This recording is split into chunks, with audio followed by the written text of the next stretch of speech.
Agents, if you have been paying attention to the last 4 or 5 episodes on this podcast, you know that our industry is under attack. NAR is being sued. Several brokerages are being sued. Several brokerages are leaving NAR, the same ones that are being sued.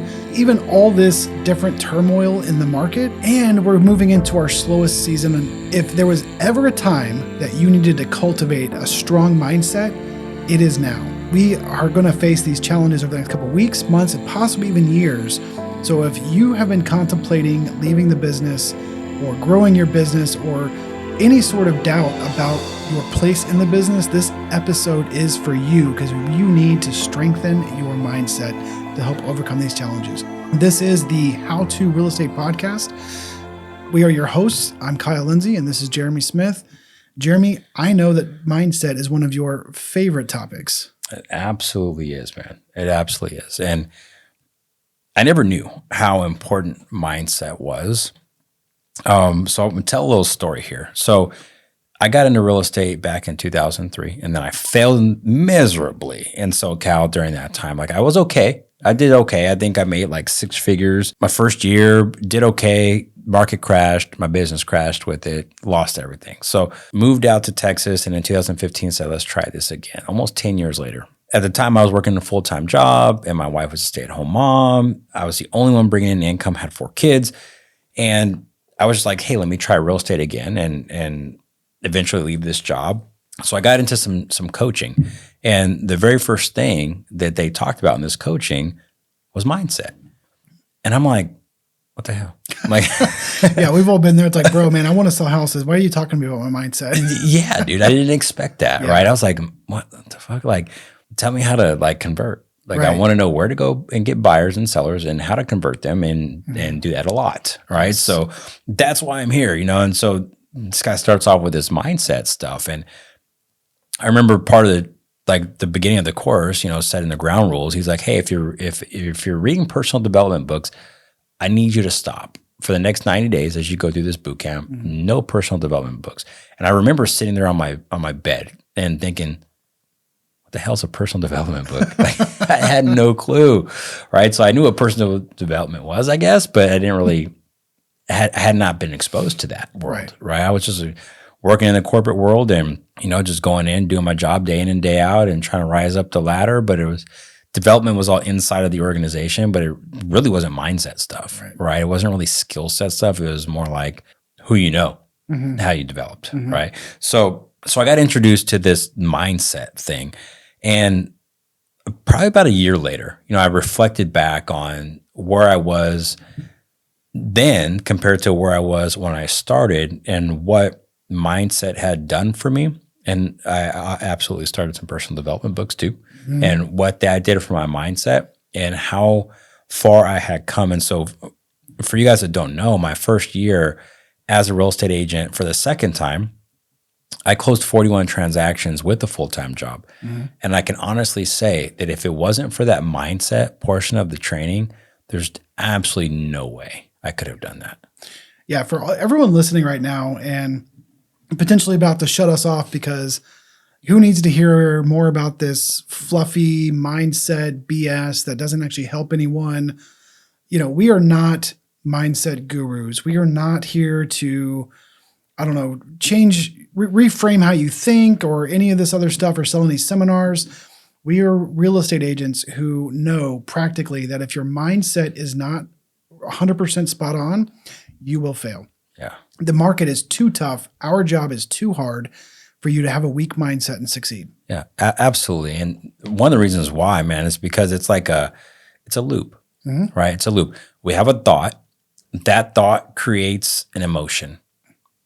We now take action based off of that emotion. And then that action that we take has a consequence. Yep. And it's like, and it happens super fast. The easiest example is burning yourself, right? Burn yourself. You put your hand on the oven. You're like, damn, that's hot. Oh shit. Now I feel something. Now that's pain. You know what I'm saying? And then you take your hand off, right? So that loop happened very quickly, but there's an immediate consequence of you putting your hand on there. Right. Maybe, the thought was, oh, this isn't hot. Okay, let me feel it. Now you took that action and you got burned. So there's a consequence to your action. And then probably a even better example that we could all relate to is road rage. You know, you're driving, somebody cuts you off. Maybe your first thought is, you know, that jerk, you know, did this to me, right? Or they tried to kill me, or almost killed me, you know, almost damaged my vehicle. Whatever the thought is, now your emotion is going to be probably anger. You know, in most cases, it'll be anger. And then in that anger, you'll have a reaction. Maybe you're going to tailgate them. Maybe you're going to get in front of them and brake check them. Maybe you're going to give them the bird. You know, that all has consequences. You just never know. You know what's going to happen because of that, and those consequences lead to another thought, lead to another action. It's a vicious cycle that if it goes unchecked in real estate, it can just ruin your business. Yeah, I mean, practical example using the road rage thing is if you are on the way to a listing appointment or, let's say, a buyer consultation, or heck, even just a showing that you already have a client, and that some of that road rage happens, but you're not able to check your mindset, you might show up pissed off. Yeah, 100%. And will you try to act professional? Yeah, but if you're already pissed off and you're trying to act professional, people can tell. Oh, absolutely. And you know, something that's happened to me, you probably have experienced this too, where you're on your way to a meeting with a client and you get bad news about another deal. Yeah. Hey, this deal just fell apart, you know, on your way to this listing opportunity. Right. Right. And now instead of looking at the opportunity that you have in front of you, you're focused on the thing you just lost. Right. All the work you put in, all the time spent, all the effort, like all the people involved. And now you're distracted. Right. You're distracted with the emotions involved with, now I'm gonna have to start over, and you know, there's a waste of time, and I might not get a check, and you know, all the stuff that goes on with that, right? But that is a mindset issue. So this is really good, because this is all really related to why mindset is so important.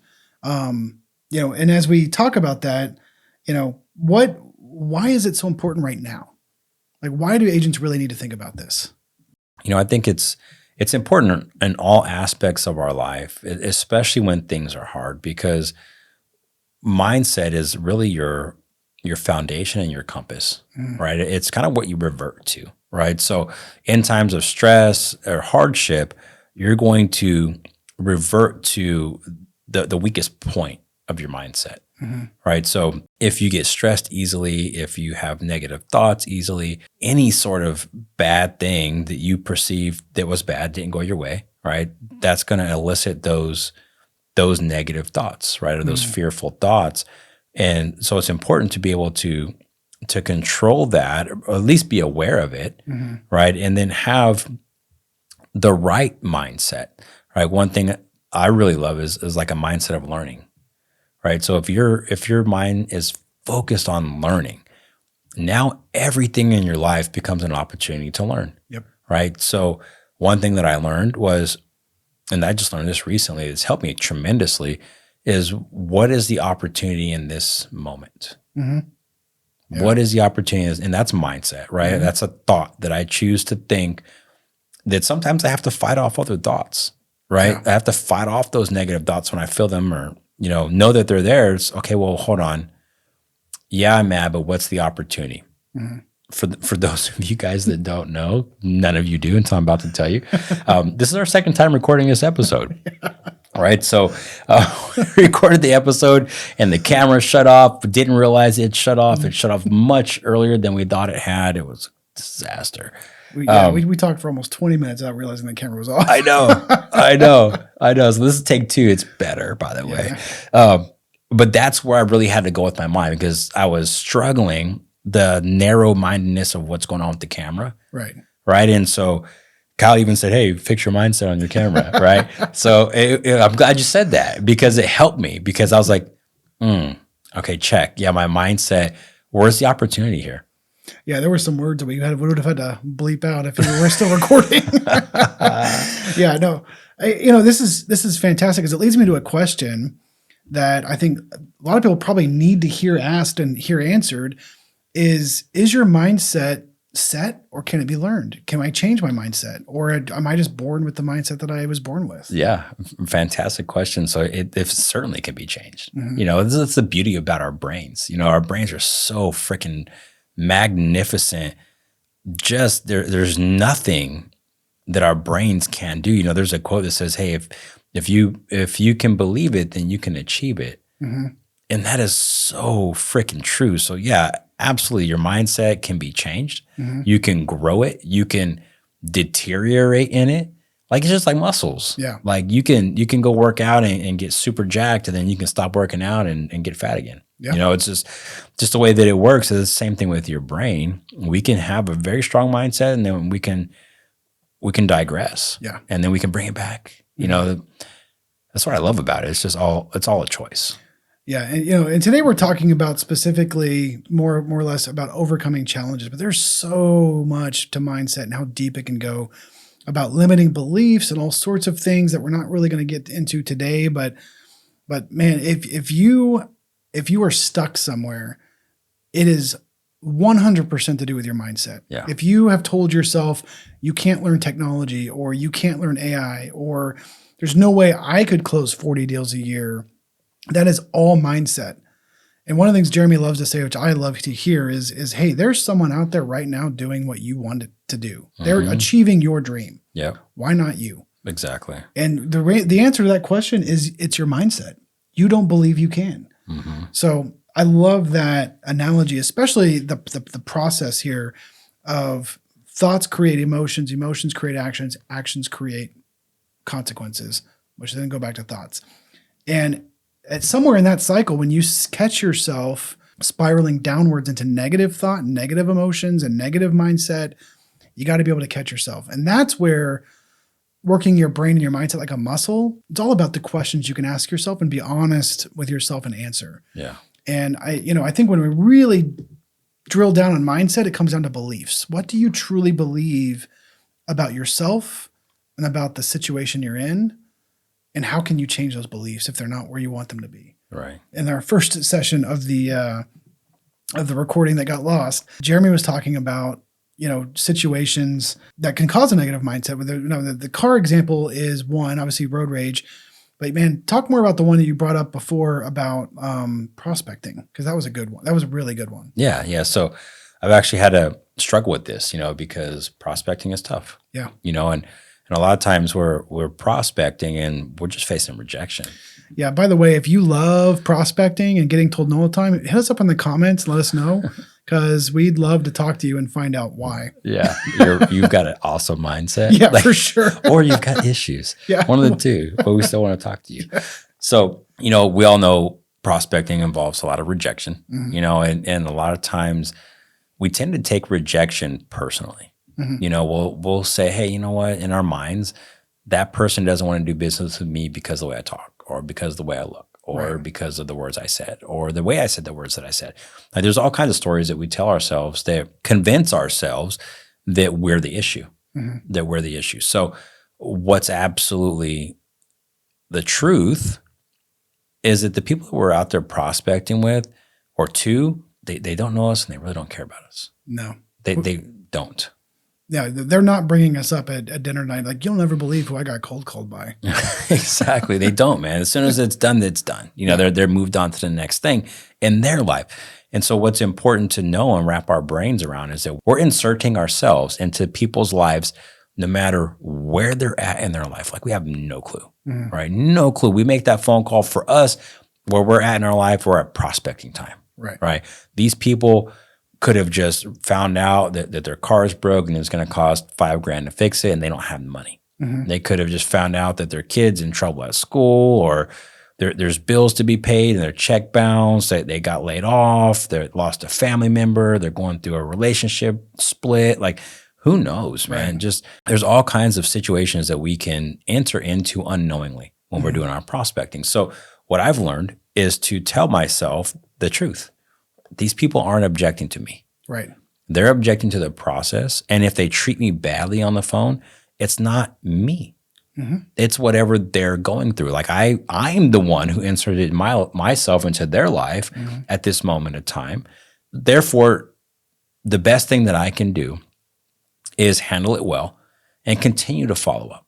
Right. Even though I get rejection, continue to follow up, because I know that if these people conduct a real estate transaction, the best thing they could do is hire professional representation. the best professional representation they can get in this area is me. Right? I truly believe that. And there's a mindset lesson behind that, right? Yeah. Self-efficacy is a part of your mindset. Yeah. Right. And there's a lot, you better believe it because you know it to be true. Like you can't trick yourself. Mm-hmm. Right? And I can be able to trick ourselves and say, yeah, we're the best.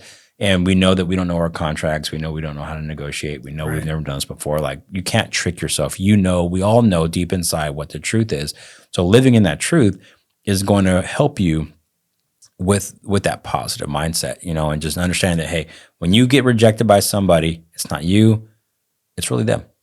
Yeah, that is crazy powerful. I want everyone to take a quick second and distill down what you just heard. If you are having problems making prospecting calls, reaching out to people, door knocking, whatever your preferred method is, if you are having trouble getting motivated for that, really ask yourself why. And ask yourself why a bunch of times so you get to the real answer, because more than likely, it's a lack of confidence in your skills. Mm-hmm. It is a fear of success because you know that if they say yes, well, then what? Yep. You may not know what to do once you get a client if you're brand new, or maybe you've been in the business several years, but you know you're probably not the best realtor around. If you're being honest with yourself and you can really answer, why am I so hesitant to make these calls? Is it truly just a fear of rejection, or is it possibly a question of my competency? Right. And luckily, that's good news because you can fix competency. You can learn. You can take courses. You can figure those things out. If it's fear of rejection, know down or deep down that you have value to offer. Yeah. And if you don't have value to offer, just see question 1.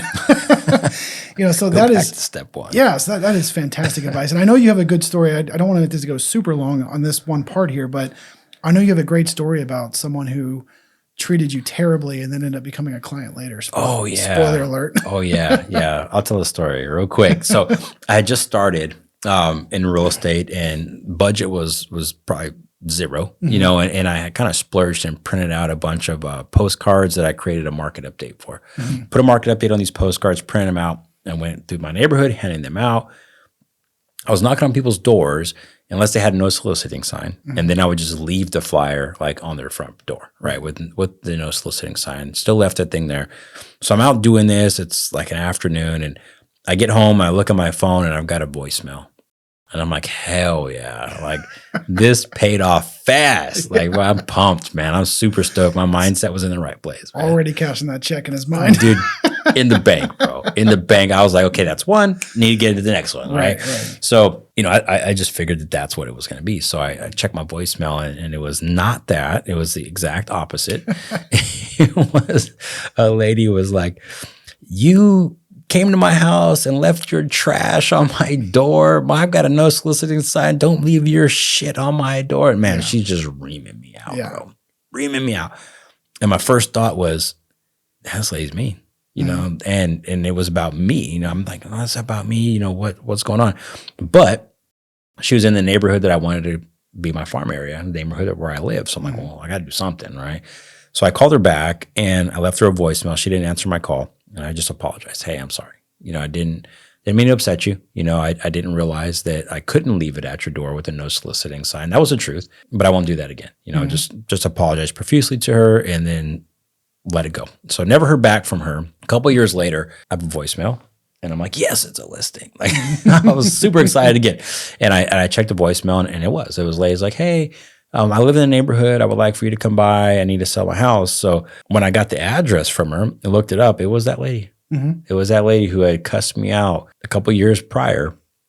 She ended up calling me, ended up listing her home. We never talked about that. I did not bring it up at the dinner table, even though I kind of wanted to. Right. I was like, hey, do you remember that time? I was like, nah. I actually have it saved right here if you want to hear it again. Remember that voicemail you left me 2 years ago? So in the listing appointment, I'm talking with her and she was like, hey, this is where it all comes back around. So I'm talking to her and she was telling me about her life. She's like, yeah, things have been tough. You know, this has happened, that has happened. You know, 2 years ago, my dad passed away. And I asked her more about that. And it came to be like her dad had passed away like weeks before I had been to her door and dropped that thing off on her doorstep. So this all like made sense to me now. I'm like, yeah, that's so true. Like she didn't object to me. I met her at a point in her life. I inserted myself into her life at a time where she was grieving the loss of her dad. Right. And I was the straw that broke the camel's back on that day. Yeah. Like, that's not who she was. Super nice lady. I'm still friends with her. Like, she still refers us clients. Like, we're friends on Facebook. She's an amazing person. That's not who she was. That's just who showed up in that moment because of what she was going through in life. You know, so that's just, I mean, real factual evidence of how people aren't necessarily rejecting to us personally. You know, we just have to show up with empathy and love and continue to be us. And I did continue to follow up with this lady. You know, she ended up in my mail campaign. So I didn't deliver anything to her door, but she stayed in the mail campaign. Right. So she got the mailers. But she didn't call me on any of those. So stay true to you, right? These people aren't rejecting you. They're rejecting the process, and who knows what they're going through. Well, yeah, when you really think about it, how can they reject you? They don't know you. Right. You're just some person on the other end of the phone that they're talking to for the very first time. They cannot reject you. All they can reject is the message you're giving them right that second. Absolutely. And I think, you know, as we're talking through this, that a lot of times we want to think that people are rejecting us, but I think a lot of times it's the failure, right? It's like, hey, let me go try this. I want to win. You lose. Shit, I lost. No reward, right? And so now let me try it again. Shit, I lost again. No reward. And then you get tired of that. Right? You get tired of the losing with no reward because your mindset is looking for that immediate gratification reward right now, right? You don't understand or you've underestimated how much work it's going to take to get that win. Yeah. So now your mindset is, instead of, hey, you know what, I need to do this 200 times before I get a win, and you resolve to that, you're thinking, hey, if I do this 5 times, I'll get a win, and then 5 times go by, you didn't get a win, you give up. And so talking about future pacer, we're going to talk about, you know, how to develop and cultivate that strong mindset. But as a little quick tidbit, with a long enough time horizon, anything is possible. Right. And tying your efforts to an immediate result is a quick way to set yourself up for failure. Yes. If you tell yourself, okay, I'm going to make 100 phone calls. If I don't get an appointment, phone calls suck. The leads suck. Right. The leads suck, or I suck, or whatever. Or you say, hey, I'm going to make 100 phone calls a week for 5 years. Do you think the difference there is going to be phenomenal? Like, it's going to be such a huge difference between the results you would get from just saying, I'm going to do this for 5 years and this is what I'm going to do and I don't care, I'll get better along the way. Same thing I hear, I mean, you see all the time with agents that want to start a social media channel or something. They make a post for, you know, 1 post a week for a month and they don't get any clients, or even 6 months and they don't get clients. They think, oh, well, this is stupid. Yep. You know, it's like you didn't commit to the process long enough. Right. Right. I like that you bring up that word process too, because that's what we tell folks. And that's what I was told. And what's true is, like, you commit to the process, Right. Right. You attach to the process, you detach from the outcome, and you just focus on that process. Imagine how good somebody would be at those calls if they did it 100 a week for 5 years. Yeah. Or 100 a day. For 5 years. For 5 years. Dude. You would be the best cold caller in the nation. Dude, your closing ratios would just be so high. Yeah. 5 years is going to pass anyway. I mean, might as well do it. I hear stats all the time of people that literally will set an appointment with every 25 to 30 calls. Yeah. And that's where you would be. Could you imagine pick up the phone? You know how long it takes to make 25 or 30 calls? Not that An hour or two? Yeah. And you set an appointment? If you work 2 hours a day once you got to that point, you would set 5 appointments a week. Yeah. I mean, how, like, anyone watching this, I think would love to have that amount of business. Yeah. Yeah. 5 appointments a week. That's, just say 20 a month. And if you're closing at 25%, that's 5 closings a month. Right. And we'll talk in later episodes about the challenges having that much business presents. Yeah. And how to scale to there. Because obviously, you know, some of you listening right now, if we dropped 10 listings in your lap, you would have no idea what to do. You know, so, and that's another future episode of how to scale up. But what we're really trying to get you mindset-wise focused on here is detach from the outcome and attach to the process, because the mindset difference is drastic when you can do that. Right. Because you can make 100 phone calls in a day no matter what people on the other line say. Yeah, certainly can. Boom, check that box, mission accomplished. Yep. You know? Yep. I sold a house for a couple that I was passing out flyers one time, and I knew, like, if I passed out, I think it was like 150 flyers or something, or talked to X amount of people, I was going to get 1 client. I'll never forget. I can see this scene right now. I walk up to them, they're gardening, and I'm passing out probably the same market update postcard or whatever. Right. I go to give it to them to the same neighborhood, and they're like, "No, thanks. I don't want that." And I said, "You know what? I know you don't want it, and you're probably going to throw it in the trash like everybody else I've given this to, but if you could help me out, if I give 150 of these away, I will get a client. And you're not that client. I get it. But if you would just take this and throw it away, you'd help me out so much." I literally said this to them, and they laughed. They're like, "Yeah, sure." They took it. Probably, I want to say maybe another 2 years later, I ended up selling their house. Yeah. Amazing when you just become a human Yeah. and you talk to someone Yeah. and you get past the scripts. I'm not saying scripts aren't valuable. They're very valuable. But when you just like open up and you can just have a conversation with someone, you be a real person, the connection you make is. Yeah. Well, I mean, that was my script too. Yeah. I was going to tell everybody that. Fair enough. That was my script. It was real. You know, it was real. I know one of the things that we're supposed to talk about is like, what is a good mindset? Yeah. Definitely want to get your opinion on this too, because I think this transcends everything, is a mindset of learning. Mm-hmm. Like, I think if people have a mindset of learning, like genuinely learning, it will take care of so many problems, because you'll want to learn from everything. You'll want to learn from your failures. Mm-hmm. You'll want to learn from other people. You'll want to learn from the wins. Yes. Like if you're eager to learn, I think that solves so many problems in real estate. I think, I like to call that a mindset of curiosity. Yeah. You're always curious. You know, 2 words, same thing we're really trying to express there is like, if you're always curious about a situation, about a problem, about a failure, about a success, you'll always be learning. I love that. When I think of a strong mindset, that is part of it. But I think about having a core set of beliefs that I always fall back to, and I've heard you say this before, is you always fall back to your weakest point in your mindset. Mm-hmm. And so really solidifying those beliefs, I think is your foundation, your strength of your mindset. Like, I provide value. I am one of the best realtors in DFW. Those are some core beliefs I have that help shape my mindset. So when I call people, or I'm talking to them, my mindset is like I know that no matter what question they ask, even if I don't have the answer, I'm one of the best people possible they could be asking that to. Absolutely.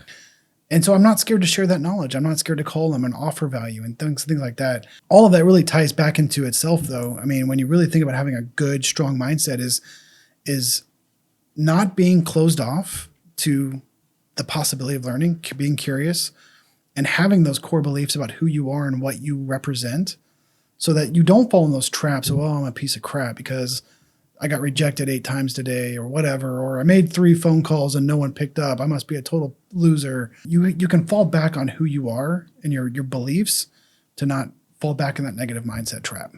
Dude, so that reminds me what you just said of a book that I read called The Attributes. Mm-hmm. Absolutely insane. Like, you're so spot on with that. And the Attributes book is written by a Navy SEAL. Mm-hmm. And it talks about the attributes that are required for success, mm-hmm. right? And one of those attributes is self-efficacy. Yeah. Right? And there's more into that. Like, they talk about how important narcissism is. Mm-hmm. And I know that's got a negative connotation. I actually did a talk on this about narcissism in business. Mm-hmm. It was interesting. I love it. But get the book, you guys listening, because it's really cool. And it'll talk to you about how important it is to believe in yourself. Yeah. Right. And there's levels to that. And there's layers to what reasons why you do or don't believe mm-hmm. in yourself. Right. But we're grown. We're adults. We got to fix the problems that exist. Well, when you really think about it, and I've read this, and I can't really reference exactly where, but you are given a core set of beliefs as a child from your parents. Certainly. And what do most parents want for their children if they're good parents? They want them to do better than they did. Yeah. However, all they know is what they know, and they pass on their beliefs to you as a child. Oh. It's up to you, really, and hopefully you find mentors along the way that can help grow your mindset. Yep. If you're going to do better than they did, you have to grow your mindset bigger than they did, and better and stronger. As we get into their adult years, 20s, 30s, whatever, as you and me as old men in our 40s, you can look back on that, but you had to at some point grow past where you're, apologize, mom and dad, if you're listening, but my parents grew up thinking that if you needed to buy something, you financed it. Yeah. I grew up thinking credit cards were just how you did everything. Right. And it was just, that's one of the things, the mindset shifts I had to break as an adult. Like, no, I listened to Dave Ramsey and I listened to some other financial podcasters and gurus or whatever, and learned that, no, credit cards are bad. Yeah. Like, I'm not saying they're evil in a way, but you can use them, find it responsibly. However, it's better just to be done with them. Right. I mean, I still use one to this day, but we pay it off every month. Right. For Anyway. miles. Get your miles, man. Yeah. And I'm going off topic there, but I had to break that mindset. I had to grow. I had to be curious about how to be actually financially responsible and how to grow my wealth in a different way than my parents did, because, they didn't really teach me any of that growing up. Yeah. And I love how the curiosity mindset that you talked about led you to that realization. Yes. Right. Learning that. So what are some ways that you would recommend if somebody's like, yeah, I want to change my mindset, or I don't know where my mindset's at? Like, what are some ways that folks can improve? As we're talking, this idea hit me. This is probably gonna be super uncomfortable for a lot of people. If you're not even sure where your mindset's at, ask someone. Yeah. And ask them for the truth. Say, hey, I want to learn and grow, and I think it starts with my mindset, but I'm not quite sure where I'm at. How would you describe my mindset? Yeah. And, maybe a spouse isn't the best person to ask this to, mainly unless your spouse is brutally honest, but mainly spouses are probably not going to give you the straight answer. Yeah. They don't want to hurt your feelings. Right. Talk to someone who you're acquainted to, maybe at work, or, a friend of some sort that that loves you enough to be that tough love and give you some honest feedback on that. Yep. Because you may be manifesting something you're not even aware of. Right. Right. And if you have a mindset of learning, you will want to hear what they have to say. Well, how you frame that conversation is everything. If you just say, hey man, what's my mindset like? You're probably going to get bullshit. But if you tell them like, hey, look, I just listened to this podcast. These guys are freaking geniuses. You have to subscribe to the How to Real Estate podcast. Tell them that first. But then you say, look, I really want to understand where my mindset is because I want to grow. Where I'm at currently in my business is not where I want to be. And I think my mindset is a big deal part of that. You can help me immensely by giving me some honest feedback on my mindset. Yep. And how do you see it, and how would you describe it to other people? Like ways to improve it? Yeah. I would say, like, for me, I'm just thinking back to when I was, transitioning from the railroad into real estate and going from a mindset of like W-2 employee. And man, keep in mind, I was not a great teenager. I had a kid at 17. My parents were divorced at 5. I was raised by a single mom. Like, there's issues that so many people have, right? But these were just unique to me. So my mindset really was limited. Mm-hmm. It was like, hey, I didn't go to college. I can only do so much, right? So can't even spell self-development. Didn't even know what it was, man. So, so some of the things that I did to overcome that was, one, I immersed myself in learning, just immersed. Like, I removed the antenna from my truck so I couldn't get radio. And I know that like everything's on podcasts and stuff now, right? You guys listening on Spotify, but I would eliminate music. I know that sounds weird, and I'm not saying for forever, right? But for a period of time, as you kind of work on this, like, unless it's music that's uplifting. Like, I listen to a lot of rap music, right? So I had to eliminate rap music. The message just isn't great, right? Think of it as the juice cleanse for the mind. Exactly. Yeah. Yeah. Think of it like if you have a glass, right? And you have mud in that glass. Like, if you keep pouring mud in the glass, that glass is never going to be clear. Well, if you pour water on top of the mud, it's still full mostly with mud. Exactly. So you got to clean it out. So I removed that. I stopped watching the news. Because I've never watched a newscast where it was full of positivity. Right. So I distanced myself from certain people. So really, it's just step one was to remove and eliminate as much negativity as possible, because that keeps you vibrating at a low frequency. And when you're at a low frequency, you're always tired. Like, your mindset sucks. Like, everything is bad. And I hated being there. So also, in addition to that, I started listening to self-development books. And I found mentors in people like Grant Cardone and Napoleon Hill and Robert Kawasaki. I was thinking he makes pianos on the side when he's not investing in real estate. I was thinking motorcycles, man. Come on. You made the motorcycle. So him, Rich Dad, Poor Dad. Like I just immerse myself in books of people that have gone through similar stuff and like their stuff made sense. And so like Rich Dad, Poor Dad mentioned that one, but 10X by Grant Cardone, Sell or Be Sold, Be Obsessed or Be Average, Think and Grow Rich, the E-Myth Revisited. And then later on, David Goggins and Joe Rogan. Like, David Goggins, man, if you want an unbreakable mindset. Yeah. Jocko Willink, Extreme Ownership, super important for mindset. Remove the negativity, put a bunch of good fuel in my brain and just start getting after it, you know, and started stacking wins. Yeah. And then my mindset just changed so quick. I'm glad you mentioned that, stacking wins, because what I heard was mainly and first thing you have to do is remove negative influences. Yeah. And you know, and there's a lot of debate around this. I don't think you need to remove certain people out of your life. Like if you have a longtime best friend who's going through something right now and they're negative and impacting you, I'm not saying ditch them forever. Right.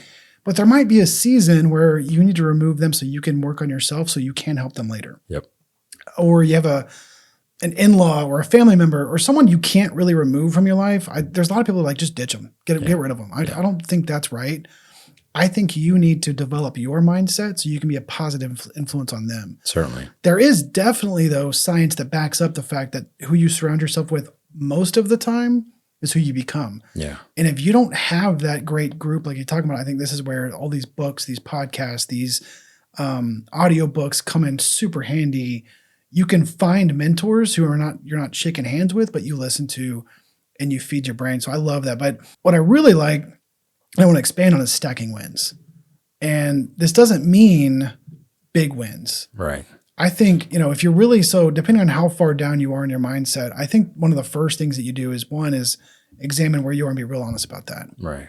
Number two is you do start removing those negative influences and you start putting those positive influences back in. But then once you've done that and you start hopefully feeling a little bit better and your mindset starts developing, start stacking those wins. And I would tell you to start with exercise. 100%. Exercise, once again, going back into science, has some crazy benefits, which I'm not going to go into now. Hopefully all of y'all understand at this point how much benefit that is. But I mean, it could just be a walk a day. Start with something small and start accomplishing it. 10 minutes a day, build from there.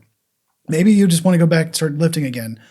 Your first win could just be driving to the gym and then going home. Yeah. You know, it can be small. I mean, go in if you can, but I'm just saying, like, start with a small goal and stack those wins until you are at the level you wanted to be. Right. You know, where you're working out an hour and a half each morning or whatever. I think those things will lead to a more unshakable mindset. Absolutely. Absolutely. I'm so glad you brought up the exercise thing because there's so much medical science that backs up how important exercise is to your energy levels, right? And to your mindset. It's absolutely critical. And other ways you can stack wins, you know, it's just knocking off your tasks, you know, like, hey, I've got all these things to do, like write them down.